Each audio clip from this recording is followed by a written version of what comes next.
پیٹ شکم پرور مفتیوں نے، ملاؤں نے، اللہ تعالیٰ بدعتیوں نے، قبوریوں نے اس ماہ ربیع الثانی کو بھی داغدار کیا اپنے بدعمالیوں، اپنے شرکیات سے، اپنے خرافات سے۔ میں اسی حوالے سے جسے 11ویں شریف کہا جاتا ہے، 11 ربیع الثانی،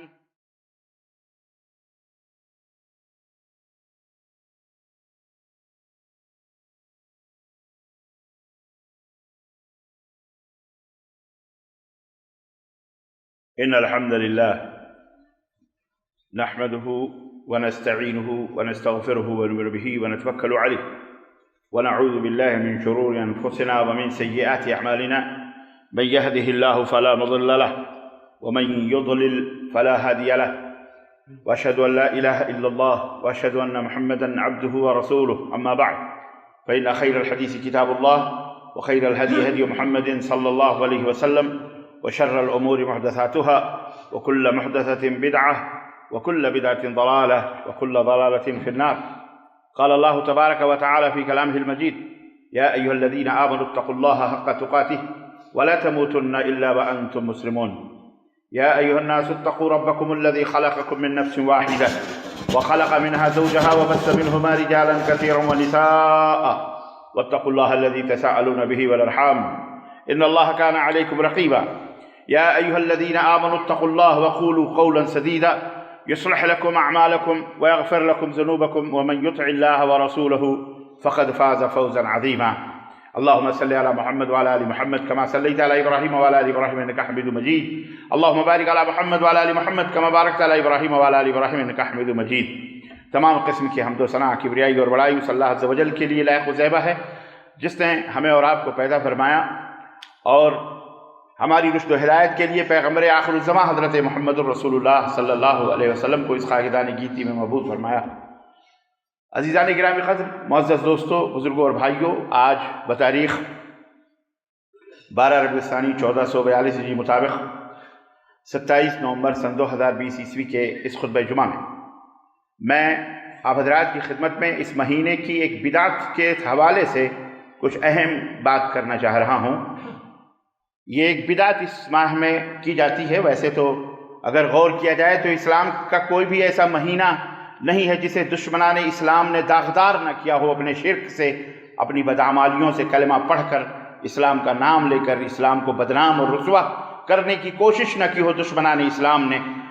جس طرح پچھلا مہینہ ربیع الاول کا وفات نبی صلی اللہ علیہ وسلم کو بدل کر جشن عید میلاد النبی کیا گیا، اسی طرح سے ان پیٹ شکم پرور مفتیوں نے، ملاؤں نے، اللہ تعالیٰ بدعتیوں نے، قبوریوں نے اس ماہ ربیع الثانی کو بھی داغدار کیا اپنے بدعمالیوں، اپنے شرکیات سے، اپنے خرافات سے۔ میں اسی حوالے سے جسے 11ویں شریف کہا جاتا ہے، 11 ربیع الثانی جو کل کا دن گزرا ہے، اور آج شاید بر صغیر میں، یہ بر صغیر ہی کی بدعتیں ہیں، یہ زیادہ تر بھوکے ننگے اور کیا کہتے ہیں بھکاری ٹائپ کے لوگ بابے بن کر، ملانے بن کر اسلام کے نام پر اپنے پیٹ، اپنے گھر کی آمدنی کے لیے اور اپنے شکم پروری کے لیے نت نئی بدعتیں، خرافات ایجاد کرتے ہیں۔ تو یہ ہمارے بر صغیر ہی کی یہ بد نصیبی ہے کہہ لیں ہم، کہ یہاں کے ملانوں نے یہ تمام سب چیزیں ایجاد کر کے عرس ہیں، میلے ہیں، شدیں ہیں، علم ہیں، چبوترے ہیں، اور اس کے لیے نہ جانے کہاں کہاں سے دلیلیں اور کیسی کیسی قرآن کی آیتیں، خود کو وضو بنانے کے لیے محتاج رہتے ہیں اپنے مفتیوں کے فتووں کے، اپنے امام ابو حنیفہ رحمۃ اللہ علیہ کا جن کا وہ کلمہ پڑھتے ہیں ان کے ناموں کے، کہ ہمارے امام نے یہی فرمایا ہے اس لیے ہم یہی کریں گے، بھلے وہ قرآن و سنت کے خلاف ہو۔ لیکن جب اس طرح کے ان کے پیٹ کے اوپر لات پڑتی ہے تو اس کے لیے انہیں قرآن اور حدیث اور بڑے بڑے فقیہ ایسی ایسی باتیں بیان کرتے ہیں جہاں تک خود امام ابو حنیفہ رحمۃ اللہ علیہ بھی نہیں پہنچ سکتے۔ الغرض بہرحال آج اسی ٹاپک پر میں مختصر سی روشنی ڈالنے کی کوشش کروں گا، حالانکہ یہ وہ موضوع ہے جس کے اوپر نظر بھی ڈالنے کی ضرورت نہیں ہے، لیکن ان چوروں نے قرآن و حدیث کو بھی گڑھ گڑھ کر کے بیان کر کر کے، اور چوروں نے قرآن کریم کی آیتوں کو اور احادیث کو اس کے اوپر چسپاں کیا ہوا ہے، اور نام بدلتے رہتے ہیں، کبھی یہ کبھی یہ کبھی یہ کبھی یہ۔ جب 11ویں شریف کی بات کرو تو کہیں گے ہم نظر و نیاز کرتے ہیں، اور جب نظر و نیاز کو بتاؤ کہ یہ تو شرک، غیر اللہ کے لیے شرک ہے، اللہ تعالیٰ نے تو نظر صرف اپنے لیے کری ہے، ماننے کا حکم دیا ہے، اور اس کو عبادت قرار کہتے نہیں، ہم ایصال ثواب کرتے ہیں۔ یہاں بھی علم غیبیت کا دعویٰ، ارے بھائی آپ ایصال مانے پہنچانا، ارسال کرنا، بھیجنا، ثواب بھیجنا۔ آپ کو پتہ ہے جو آپ کام کرتے ہو یہ ثواب ہے، آپ کو ثواب ملا ہے کہ عذاب؟ اللہ کے رسول صلی اللہ علیہ وسلم فرماتے ہیں کہ کتنے قرآن پڑھنے والے ہیں جن کے اوپر قرآن خود لعنت کرتا ہے۔ تو آپ عالم الغیب والشہادہ ہیں، نمبر 1۔ نمبر 2، ثواب ایصال کر رہے ہیں آپ کو حق ہے یہ ثواب آپ کا ہے۔ وہ ثواب دینے والا کون ہے؟ عذاب دینے والا کون ہے؟ اللہ ہے۔ تو جو دینے والا اللہ، مال ہے باپ کا، فاتحہ دے رہا دادے کا، مال ہے اللہ کا، اور تو کہہ رہا ہے کہ ہم پہنچا رہے ہیں۔ کیسے پہنچا رہا بھائی؟ خیر، یہ لفظی چیزیں، میں ان تمام سب چیزوں کے اوپر اتنی بحث نہیں کرتا، کیونکہ یہ اس درخور اعتنا ہے، یعنی اس کی طرف نظر بھی کرنا گناہ ہے، ایک طرح سے سمجھیے، مطلب یہ حماقت والی بات ہے، مطلب اس کی کوئی حیثیت اسلام کے اندر نہیں ہے۔ میں اس کی حقیقت آپ کو بتلاتا چلوں تاکہ بات کھل کر کے آ جائے۔ سب سے پہلی بات تو اسلام کے کچھ قاعدے ہیں۔ اسلام ایسے نہیں، اللہ تعالیٰ نے اس دنیا میں قیامت تک کے لیے فرمایا ہے کہ نحن نزلنا الذکر وإنا لہ لحافظون، ہم نے اس قرآن کو اتارا ہے اور قیامت تک ہم ہی اس کی حفاظت کرنے والے ہیں۔ اللہ نے اس کی حفاظت کی ذمہ داری اپنے سر لی ہے، ایسے نہیں لی ہے۔ اللہ تبارک و تعالیٰ کو سابقہ امتوں کا، پچھلی امتوں کا پتہ ہے، اللہ جانتا تھا، اللہ جانتا ہے کہ جب ہم نے ان کو دین دیا تو انہوں نے کس طرح سے یحرفون الکلم عن مواضعہ، یہ اہل کتاب جو تھے، یہ یہودی جو تھے، یہ نصرانی جو تھے، انہوں نے کس طرح سے اللہ کی دی ہوئی کتابوں میں خرد برد کیا ہے، ہیر پھیر کیا ہے، تحریفات کیے ہیں، الف کو لام، لام کو الف قرار دیا ہے، کس طرح سے الٹ پھیر کیا، اور کس طرح سے نبیوں کا قتل کیا، رسولوں کو قتل کیا، کس طرح سے دنیا کو جہنم بنایا ان ذلیلوں نے، ان یہودیوں نے، ان نصرانیوں نے، اور اللہ تبارک و تعالیٰ نے یہاں تک کہ ان تمام کتابوں کو منسوخ کر دیا، اور آخری کتاب قرآن کریم نازل فرمائی جس کے بارے میں فرمایا ذالک الکتاب لا ریب فیہ، یہ وہ کتاب ہے جس میں کوئی شک اور شبہے کی گنجائش نہیں ہے، یہی وہ کتاب ہے اور یہی وہ اسلام ہے، اسی کے اندر موجود جس کے بارے میں اللہ نے فرمایا کہ ہم نے اس کو اتارا ہے اور ہم اس کی حفاظت کریں گے۔ اللہ کو اس لیے اس کی حفاظت کی ذمہ داری اللہ نے خود لے لی ہے۔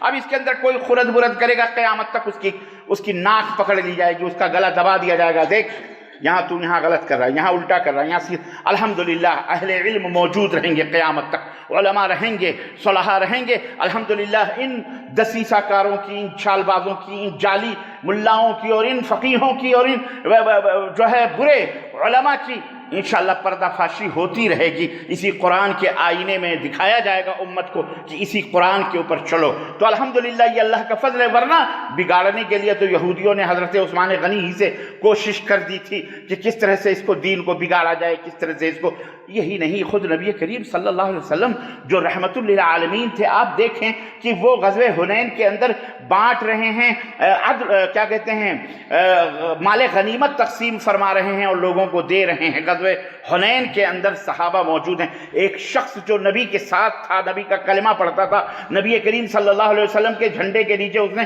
جہاد کیا تھا، غزوہ حنین کیا تھا، مکہ فتح ہوا تھا جناب علی، وہ کیا کہتا ہے، اعجل یا محمد، اے محمد انصاف کرو صلی اللہ علیہ وسلم۔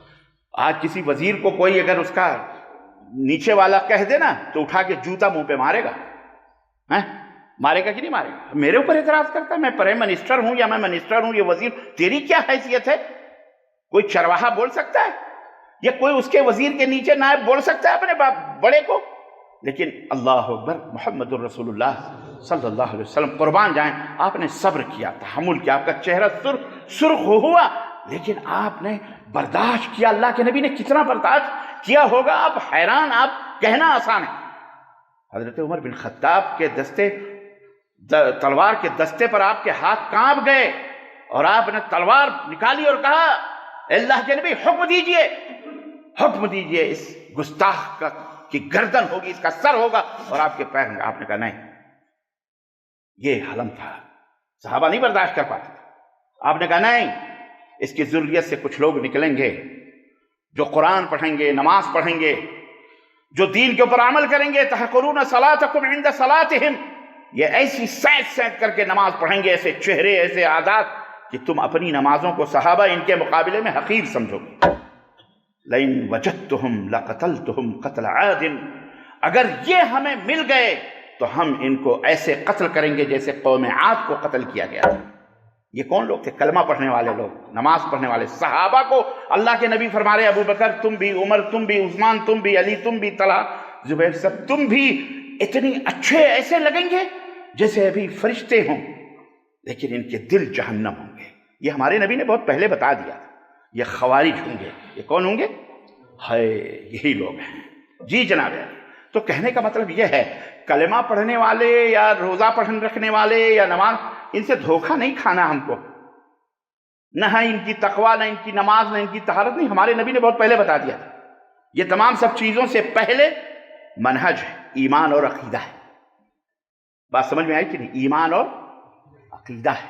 اسی لیے اللہ کے رسول صلی اللہ علیہ وسلم فرمایا کہ من یعش منکم بعدی فسیرا اختلافا کثیرا، میرے بعد جو کوئی زندہ رہے گا تو سنو میری امت میں بہت زیادہ اختلاف دیکھو گے، بہت زیادہ اختلاف دیکھو گے.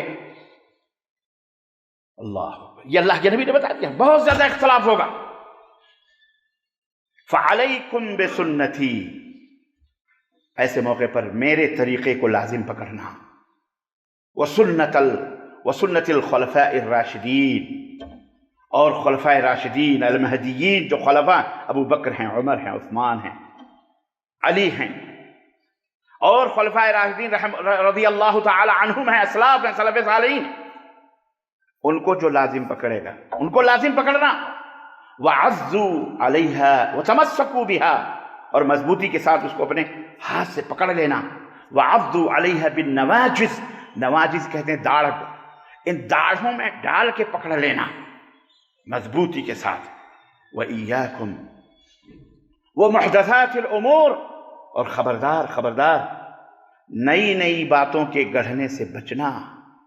فَإِنَّ كُلَّ مُحْدَثَةٍ بِدْعَةٍ، اس لیے کہ ہر نئی بات جو دین کے اندر گڑھی جائے وہ کیا ہے؟ بدعت ہے.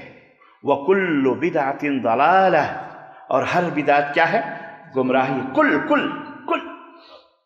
کل سب پوری ٹوٹل کیا ہے؟ گمراہی ہے.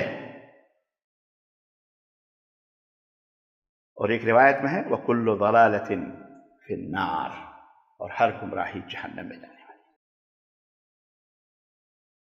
جب بدعتیوں کی رگ پکڑو تو کہتے ہیں کہ پہلے تو قرآن سے دلیل دیں گے، حدیث سے دلیل دیں گے، یہ کریں گے وہ کریں گے، جب کہیں تو لاسٹ میں آگے کہیں یہ بدعت حسنہ ہے. یہ بدعت ہے، بدعت ہے ٹھیک، لیکن یہ بدعت حسنہ، اچھی بدعت ہے. ہم نے کہا بول و براز اچھے نہیں ہوتے، نجس تو نجس ہوتا ہے، پیشاب پیخانے اچھے نہیں ہوتے. اللہ کے حبیب فرماتے ہیں کل بدعت. تو دلیل کیا دیتے ہیں؟ کہتے ہیں تو تراویح تو بدعت ہے، کیونکہ حضرت عمر بن خطاب نے کہا تھا جب کھڑا کیا تھا سب کو نماز پڑھانے کے لیے رمضان میں، تو کہتے تھے نعم هذه البدعہ، یہ کتنی اچھی بدعت ہے. تو یہ لفظ بدعت سے کہتے ہیں حضرت عمر بن خطاب نے تو کہا تھا نا کہ بدعت ہے، بات تو آپ بھی پھر جاؤ گے. ہاں یار، تو حضرت عمر نے فرمایا تھا، بات تو صحیح ہے، لیکن سمجھنے کی بات یہ کہ یہ بدعت لغت ڈکشنری کے حساب سے حضرت عمر بن خطاب نے کہا. کیوں؟ حضرت عمر بن خطاب بدعت ایجاد کریں گے دین کے اندر. نمبر 1، حضرت عمر جانتے تھے نا کہ اللہ کے نبی نے 3 دن 3 رات تراویح پڑھائی ہے. بولو پڑھائی کہ نہیں پڑھائی؟ پہلی رات نکلے پوری مسجد فل، دوسری رات، تیسری رات پورے لوگ انتظار، آخری چوتھی رات میں، تیسری رات تو فجر، تیسری رات میں لوگ انتظار کرتے، چوتھی رات میں آپ نکلے نہیں، فجر کے وقت نکلے. آپ نے جماعت کے ساتھ پڑھائی تھی. پہلے دن عشاء کے بعد پڑھائی، دوسرے دن آدھی رات کے بعد پڑھائی، تیسرے دن لاسٹ میں پڑھائی، اور چوتھے دن آپ نکلے نہیں.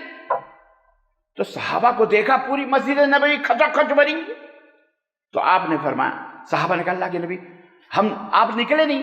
تو آپ نے فرمایا اصل میں نے تمہارا ذوق، تمہارا شوق، تمہاری چاہت اس نماز کے لیے دیکھی تو مجھے خوف ہوا، مجھے ڈر ہوا کہ کہیں اللہ تعالیٰ تمہارے اوپر یہ نماز فرض نہ کر دے تو تمہارے لیے مشقت ہو جائے گی، 5 وقت کی نماز ہی کافی ہے، یہ فرض ہو جائے گی تو تمہارے لیے بہت تکلیف ہوگی، اس لیے میں نہیں نکلا۔ یقیناً اس میں کوئی شک نہیں۔ اس کے بعد آپ نے فرمایا پڑھو، تو سب صحابہ اپنا اپنا پڑھتے تھے، یعنی گویا سنت ہے، ثابت ہو گئی بات کہ اللہ کے نبی صلی اللہ علیہ وسلم نے، چونکہ آپ نے اس لیے اس کو رک گئے کہ وہی اتر رہی ہے، فرض نہ ہو جائے۔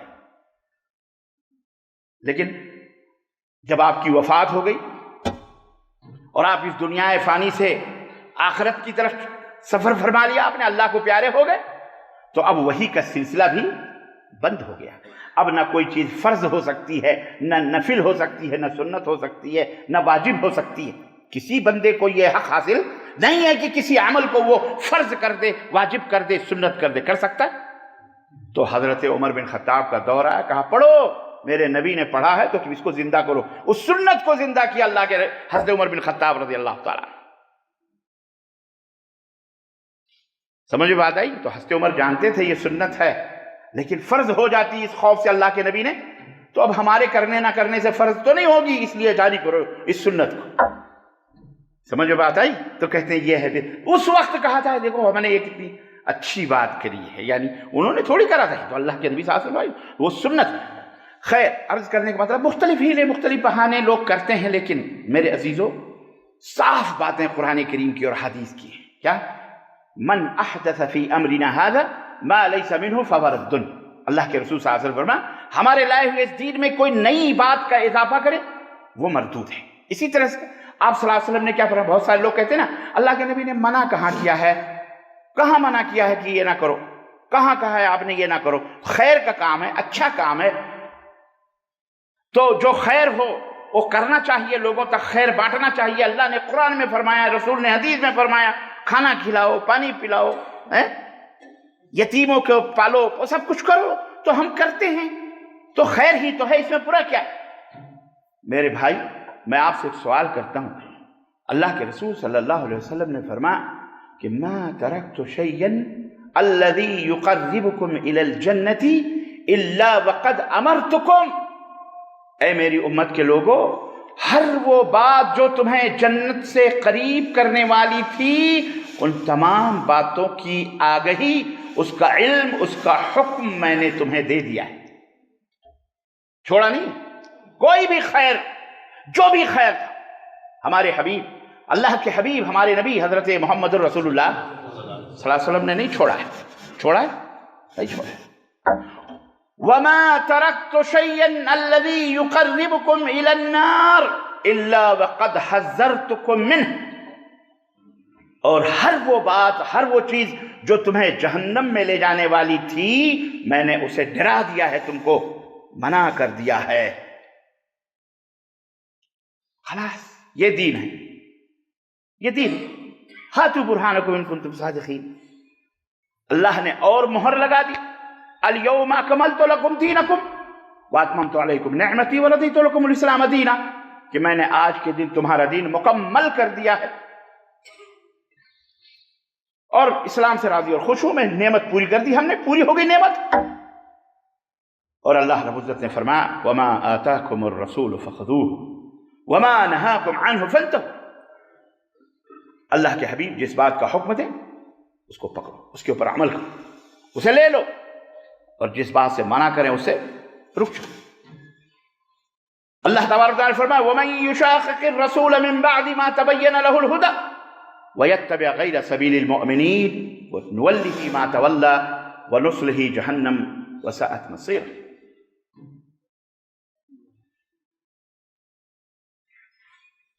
دین کے واضح ہو جانے کے بعد، حق کے واضح ہو جانے کے بعد کوئی شخص اگر نبی کی مخالفت کرے گا تو اللہ رب العزت فرمایا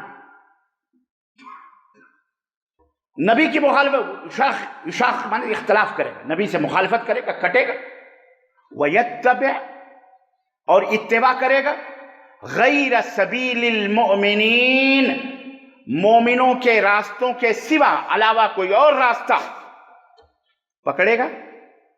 مومنین کون مومنین؟ رسول تو ہو گئے، اس کے بعد کس کا درجہ ہے؟ صحابہ. کون مومنین؟ یہ وحی کب اتر رہی ہے؟ نبی کے دور میں اتری. نبی کے لوگ جو ایمان والے تھے اللہ نے انہیں مومنین کا خطاب عطا فرمایا. ان کا راستہ، مومنوں کا راستہ چھوڑ کر اپنا الگ راستہ بنائے گا. کیا ہے مطلب راستہ بنانے کا؟ یعنی ان کا طریقہ صحابہ نے کیا، دیکھا ہے ہم. جیسے آپ کہتے ہو ہمارے باپ دادوں نے کیا کہ نہیں کیا، اگر کیا ہے تو ٹھیک ہے، نہیں کیا بھیا تو ہم نہیں جانتے. ایسے ہی وہ اسلاف ہیں. السابقون الاولون من المہاجرین والانصار، سب سے پہلے جو ایمان لانے والے اللہ نے فرمایا مہاجرین ہوں یا انصار ہوں. والذین اتبعوہم بإحسان، اور وہ بھی جو ان مہاجرین اور انصار کی اتباع کرنے والے ہوں اخلاص کے ساتھ، احسان کے ساتھ، نہ ادھر نہ ادھر، بالکل سیدھا. اللہ فرماتا ہے رضی اللہ عنہم ورضوا عنہ، اللہ ان سے راضی ہے وہ اللہ سے راضی ہے.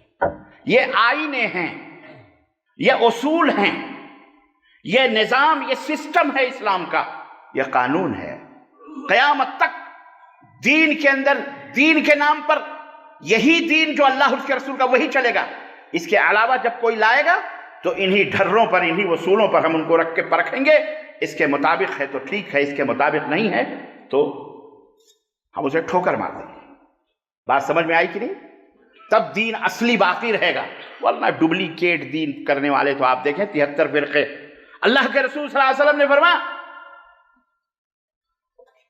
کہ افترقت اليہود علی 71 فرقہ، یہودی 71 فرقوں میں بٹے. وافترقت النصارى 72 فرقہ اور 72 فرقہ، اور کرسچن نصرانی یہ 72 فرقوں میں بٹے. ستفترق امتی علی 73 فرقہ، اور میری امت 73 فرقوں میں بٹے. کلھا فی النار الا واحدہ، ان 73 فرقوں میں 72 فرقے سب کے سب جہنمی ہیں. سن لو، الا واحدہ، سوائے ایک فرقہ، ایک گروہ، ایک جماعت کے. واضح ہے سب. یہ ہمارے نبی نے، یقین ہے اپنے نبی کی باتوں پر کہ نہیں یقین ہے؟ بولو. ہاں، ہم یہ سورج کو جھٹلا سکتے ہیں، یہ زمین کو جھٹلا سکتے ہیں، لیکن ہمارے نبی کی بات کو جھٹلا ہمیں مرغے مسالے نہیں ڈھکیلنے، نہ چاہتے ہیں ہم کہ دین کے نام پر سب بٹا بیچ دو، دین فروش. اللہ انہیں ہدایت عطا فرمائے.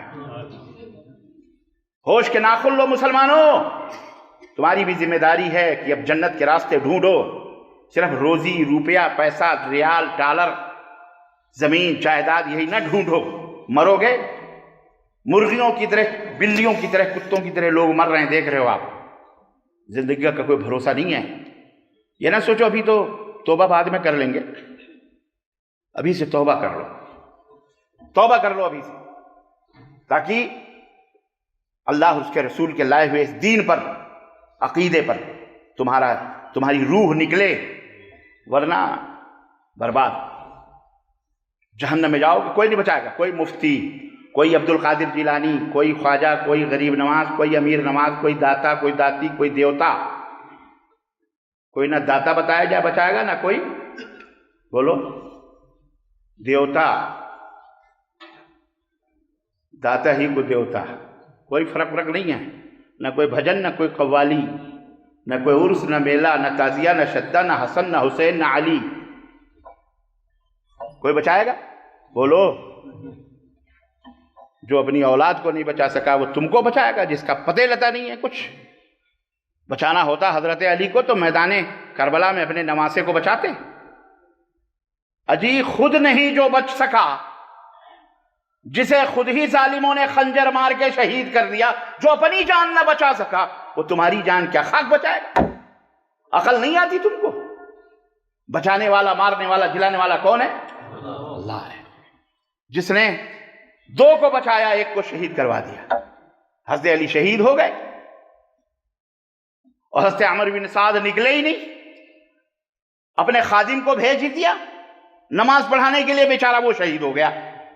اور جس کو مار پڑی امیر معاویہ کو، اللہ نے انہیں بچا لیا۔ تو یہ بھی ایک نقطہ ہے سمجھنے کے لیے قیامت تک آنے والی ان مسلمانوں کے لیے کہ اپنے آپ کو مسلمان سمجھتے ہو تو یہ بھی سوچو کہ وہی 3 پر حملے ہوئے، 2 کو اللہ 2 کو بچایا، اس کے بدلے میں اس کے خادم کی جان لی اللہ، دونوں طرف حضرت علی کو ختم کیا اور حضرت امیر معاویہ کو بچایا زندہ۔ یہ بھی ہمارے لیے بہت بڑی عبرت ہے۔ جو لوگ علی مشکل کشا کے نعرے لگاتے ہیں، جو اپنے مشکلات کو حل نہ کر سکے، وہ تمہارے مشکلات کو انڈیا، پاکستان، بنگلہ دیش، نیپال، بھوٹان، سکم، یہاں کے لوگوں کو آ کر یہی لوگ پکارتے ہیں نا، یہی لوگ پکارتے ہیں، یہ عراقی منحوس جو یہی پکارتے ہیں۔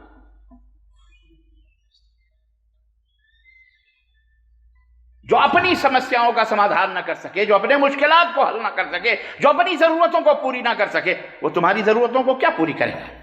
سمجھ نہیں آتی؟ کہتے ہیں گستاخی ہے، توہین۔ اگر یہی گستاخی ہے تو ہم ایسی گستاخی ہمیشہ کرتے رہیں گے۔ کیوں گستاخی کہتے ہو؟ اس سے اپنی جان بچاتے ہو تم اپنے آپ کو مومن کہتے ہو۔ ہم مومن نہیں سمجھتے، ہم مشرک سمجھتے ہیں، مشرک۔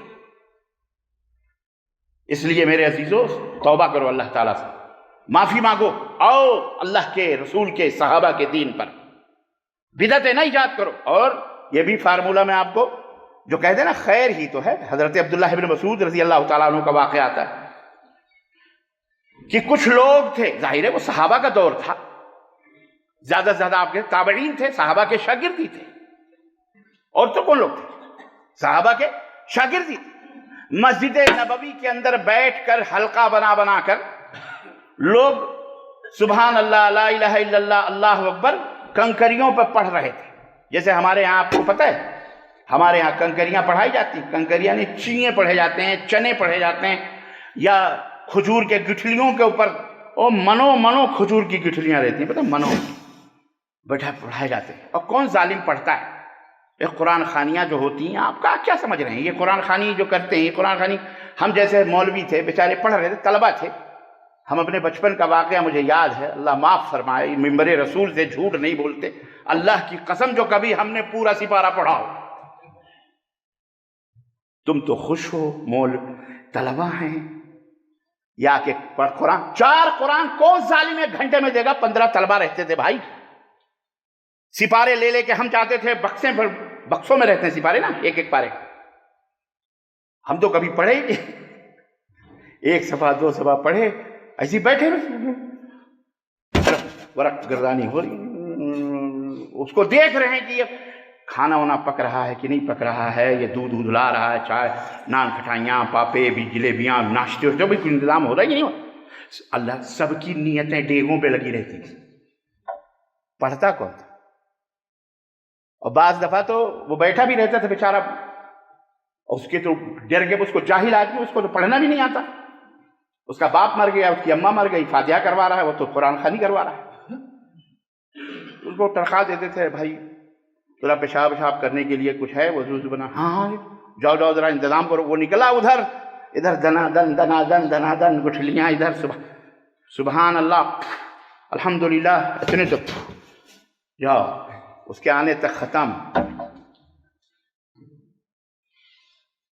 بات سمجھ شریف میں آ رہی ہے آپ حضرات کے شریف لوگوں؟ 11ویں شریف، 12ویں شریف، پتہ نہیں ہر جگہ شریف، گھمن شریف، ٹھمن شریف، پتہ نہیں کون سا شریف، سب شریف ہیں۔ ایک ہمارے پیر صاحب تھے، وہ تو پورا ہندوستان شریف کہتے تھے۔ کیا مجھے واللہ یاد آتا ہے جب پرانا زمانہ، تو مجھے بڑی ان لوگوں کو دیکھ کر بیچارے جو 11ویں 12ویں نیاز، عرس، میلے، شدے ٹھیلے، یہ قرآن خوانی، یہ وہ، تو بڑا افسوس ہوتا ہے۔ میں بھی تو یہی کرتا تھا، ان کو تو الو بنانے والے ہم ہی تھے۔ بڑا تعجب ہوتا ہے، راہ راست سے ہٹے ہوئے، شرک اور بدعت کے اندر ڈوبے ہوئے، اللہ کی قسم مزاروں کے نام خط لکھا کرتے تھے ہم دربار میں، وہیں جہاں عرس ہوتا تھا کارنر پہ بیٹھ کر کے مصلی بچھا کے وہاں بیٹھ کے درخواست لکھتے تھے. اب پھر لیتے بھائی صاحب ہماری بیٹی کی شادی نہیں ہو رہی ہے، درخواست لکھتی تھی بابا کے نام. بابا کے نام لکھتے تو اچھا صاحب ہدیہ، اس کو یہ تھوڑی کہتے تھے یہ پیسہ دو، ہدیہ دو، نذرانہ کیا ہوتا تھا وہ. اب وہ دیکھتے تھے اچھے خاصے پڑھے پہنے اوڑھے ہو، موٹا مرغا ہے، لاؤ 125 روپے، 125 ریال، 125 روپے دو، 200 روپے دو. کوئی دیکھا پھٹا پرانا فقیر ٹائپ کا قلاش آدمی، دے دو 5 روپے دو، 5 روپے دو، 5 روپے دو. جیسا مرغا ویسا ڈیمانڈ. اور اللہ کی قسم منبر رسول پہ میں ہوں، کتنے مرغے ہم پکڑ پکڑ کر مزار پہ لے جا کے تھی. واللہ وہ اللہ کا حیوان موحد بندہ. مرغا مسلمان ہے کہ نہیں مسلمان؟ بولو. جناب علی دنیا کی ہر چیز مسلمان ہے، زمین آسمان سورج چاند مرغا مرغی کتے سب مسلمان ہیں جناب علی، سب اللہ کے فرما بردار ہیں. یہ 2 ٹانگ کا جو جانور ہے یہی ہے، اسی میں سب گڑبڑ چل رہا. بقیہ پیڑ پودے چرند پرند سب مسلمان. بات سمجھ میں نہیں آئی؟ اور جو لوگ بھی یہ پوچھتے ہیں پیڑ پودے سب کچھ جانور حیوان، گائے بیل بھینس یا اندر بندر جو بھی پوچھتے ہیں، یہ مسلمانوں کی پوجا کر رہے ہیں. کس کی پوجا کر رہے ہیں؟ ان کو بتاؤ. یہ سب مسلمان ہیں، تم ان کی پوجا کر رہے ہو، ان کی عبادت کر رہے ہو. تمہیں سمجھ نہیں آ رہی؟ کیونکہ یہ اللہ کے حکم کے بغیر یہ بیچارے کچھ نہیں کرتے. یہ بولتے ہیں تو اللہ کی حمد و ثنا ہے، تسبیحات بیان کرتے ہیں اللہ کی. نہیں سمجھ میں بات آئی؟ جی انہوں نے اس کو معبود بنایا ہوا ہے، وہ الگ بات ہے، انہوں نے معبود بنایا. لیکن وہ بذات خود بیچارہ پہاڑ کا کیا جرم ہے، آسمان کا کیا جرم ہے. سورج نے کہا تھا ہماری پوجا کرو، گائے نے کہا تھا ہمارے سامنے سجدہ کرو. پاگل ہے تو، تجھے عقل نہیں، تجھے سمجھ نہیں آ رہی، تو پتہ نہیں کس کس کی پوجا کر رہا تو کرتا رہے. لیکن اس بیچارے جانور کی یا اس پتھر کی یا اس سورج کی اس چاند کی، یہ سارے مسلمان ہیں، ان کی کوئی خطا اور غلطی ہاں سمجھا کرو. تو ایسے ہی یہ نیاز اور فاتحے، یہ جو کچھ بھی ہے 11ویں 11ویں 12ویں، یہ سارا کے سارا یہ دین کے اندر گھوٹالے. کوئی قرآن کوئی اب بتاؤ 561 میں شیخ عبد القادر جیلانی کی وفات ہوتی ہے. 561 ہجری، یعنی 6ٹھی صدی ہجری 7ویں صدی ہجری کی طرف آ رہی تھی. 561 میں وفات ہوئی. 561 سے پہلے نبی صلی اللہ علیہ وسلم کا زمانہ، صحابہ کا زمانہ، تابعین کا زمانہ، تبع تابعین کا زمانہ، محدثین کا، ائمہ سب کا زمانہ گزرا. یہ 11ویں شریف تھی کہیں؟ اس کی کوئی تاریخ ہے؟ کوئی بتائے؟ بولو بھئی 11ویں کس کیوں منائی جاتی ہے؟ کہتے ہیں 11ویں اس لیے ہم مناتے ہیں کہ اس 11 تاریخ کو سیدنا شیخ عبد القادر جیلانی کی وفات ہوئی ہے. یعنی 12ویں مناتے ہیں نبی کی وفات، اسے خوشی کا نام دیتے ہیں. اس کی اماں مرے، اس کی بیوی مرے، اس کا بھائی مرے، اس کا ببا مرے، اس کا نانی مرے، اس کی نانا مرے، اس مرنے پر یہ خوشی مناتا ہے یہ. لیکن بزرگوں، شیخ عبد القادر جیلانی کوئی معمولی ہستی نہیں تھے. لیکن ان کی طرح انہیں جو جیسے عیسائیوں نے عیسیٰ علیہ السلام کو سمجھا ہوا، ایسے ہمارے نبی کی امت کے کچھ لوگوں نے اس طرح سے سمجھا ہوا. بہت بڑے عالم تھے، فقیہ تھے، محدث تھے، خود کو حنبلی مذہب سے کہتے تھے. جیسے سعودی عرب میں لوگ اپنے آپ کو حنبلی کہتے ہیں، یہاں سعودی والے کہتے ہیں وہاں حنبلی فقہ مانتے ہیں، اور بعد قرآن و سنت بیچارے اولیت دیتے ہیں. تو شیخ عبد القادر جیلانی بھی وہابی تھے، حنبلی تھے. وہ کون تھے؟ جی جناب. پیر بھی ان کو ملا تو کون سا ملا؟ وہابیوں والا. جیسے دوسرے لوگ مسلمانوں کو پوجتے ہیں، ایسے یہ لوگ بھی وہابیوں کو.